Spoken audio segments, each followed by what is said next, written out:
যদি কোনোদিন দিগন্তের উপরে মাথা তুলে দাঁড়াতে পারি, আমি তোমাদের সব হিসেব মিটিয়ে দিয়ে দেব। মেঘবরণ কাশফুলের মতো আঙুলে ক্যারাম খেলা দেখেছি জানালার বাইরে থেকে। চোখ তুলে নিঃশব্দে কতদিন বলতে চেয়েছি, শুধু একবার তোমরা আমাকে খেলতে নাও। দেখেও দেখেনি তারা কোনোদিন। গোয়াল ঘরের পেছনে পোষা কুকুরের গলায় মুখ রেখে অস্ফুটে বলেছি, দেখিস লালু, যদি কোনোদিন মাথা তুলে দাঁড়াতে পারি।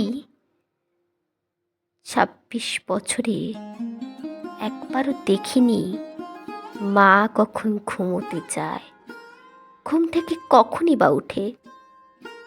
তার কোনো উৎসব নেই, পা ছড়িয়ে বিকেলের গল্প গাছা নেই। বন্ধক রাখা টুকরো আংটির সুদের জন্য স্বর্ণকার যা নয় তাই বলে গেছে মাকে।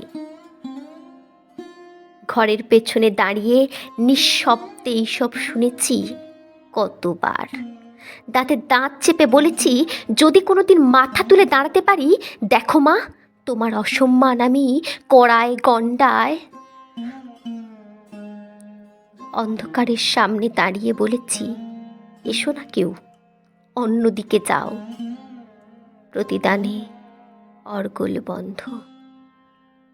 আমাকে বাইরে রেখে নিশ্চিন্তে ঘুমিয়েছে সেই সব মানুষ যাদের জন্য অখ্যাত পথের পাশে হেলায় ফেলে এসেছি আমার দিন, মাস, বছর। একবারও কেউ ডেকে বলেনি, তুমি আমাদের পর নও। অন্ধকার বাড়িতে ঢুকতে দেয়নি, মায়ের সাথে দেখা করতে দেয়নি।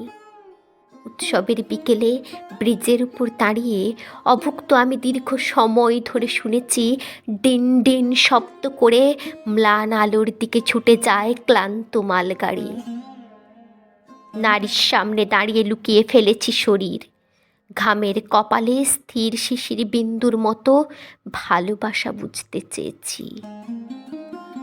অস্থির সন্ধ্যায় আমাকে বারান্দায় বসিয়ে সে ঘুরে এসেছে রেস্টুরেন্ট, পার্কের আলো, অন্ধকার। তার সামনে দাঁড়িয়ে কতবার বলতে চেয়েছি, আমি ভালোবাসি। হায়, ওষ্ঠে কম্পনের শব্দে নারী এখনো ভালোবাসা বুঝতে শেখেনি। তোমাদের অনাদর অবজ্ঞার ডানায় ঝাপটায় মাথা নিচু করে দাঁড়িয়ে রয়েছি আমি, প্রিয় 26 বছর। যদি কোনোদিন দিগন্তের ওপরে মাথা তুলে দাঁড়াতে পারি, আমি তোমাদের সব হিসেব করায় গণ্ডায় মিটিয়ে দিয়ে যাব।